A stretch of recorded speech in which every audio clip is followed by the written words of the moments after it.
bienvenue à toutes et à tous. C'est un honneur aujourd'hui pour nous déjà de recevoir Denis, qui est un ami avant d'être un collègue.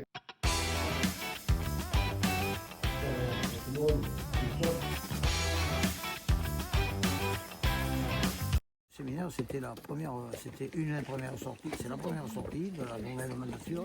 Et l'objectif, c'était de ramener les élus qui sont représentants dans leur propre région de la filière viticole, mais c'était aussi de ramener tous les techniciens que nous avons, qu'il y a un groupe de techniciens historiques dans chaque région ou dans chaque département plutôt historiquement viticole, de les ramener ensemble et d'avoir pour avoir cette synergie, d'avoir la discussion, la connaissance et le partage de nos orientations, tant politiques, mais aussi pratiques et techniques par rapport à nos techniciens qui sont eux ancrés et qui sont installés dans leur chambre départementale ou régionale depuis quelques années.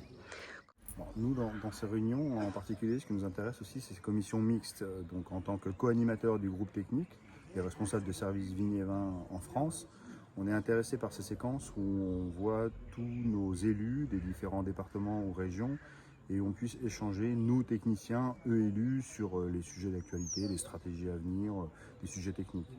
Ce qu'on souhaite à travers le groupe technique, c'est toucher l'ensemble du réseau, l'ensemble des conseillers viticoles, et qu'aussi l'ensemble des conseillers puissent remonter à travers nous des problématiques aux élus.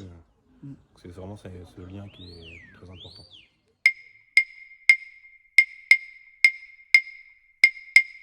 C'est vrai qu'on est sur des modalités de production qui sont totalement différentes à ce qu'on peut voir un peu et ce qu'on connaît chez nous. Ce qui est extrêmement agréable, c'est que on a la possibilité en fait de s'imaginer de plausibles évolutions chez nous, tant culturelles que cahier des charges, cépage, typicité, terroir, parce qu'on a quand même des similitudes tant sur le volet granitique, marneux, schisteux, qu'on retrouve aussi chez nous. Par contre, avec des typicités cépages bien marquées et une orientation organo qui dénote complètement à ce qu'on a l'habitude de connaître sur nos structures ou sur notre vignoble alsacien. Je considère qu'il y a quand même une vraie volonté de garder et la typicité et l'histoire, et d'allier l'histoire avec la typicité et bien entendu l'économie derrière et l'occupation du territoire. Je pense que c'est un triptyque ou une synergie sur ces orientations-là qu'on peut ne que partager et essayer de faire partager sur les autres territoires. Merci. Bien alors oui, je suis le Benjamin de la commission et c'est très important. C'est pour ça que je suis doublement content de les recevoir pour une première année de siège à cette commission.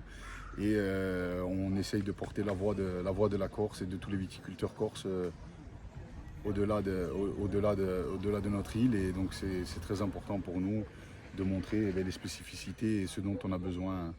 Une fierté pour moi de pouvoir être à cette place aujourd'hui, et notamment à la tribune. Et j'espère défendre du mieux qu'on peut les couleurs de la viticulture corse, en Corse et même sur le continent. C'est vraiment très très agréable de voir à quel point en fait ils arrivent à nous transmettre toute cette énergie encore qu'on a sur le local.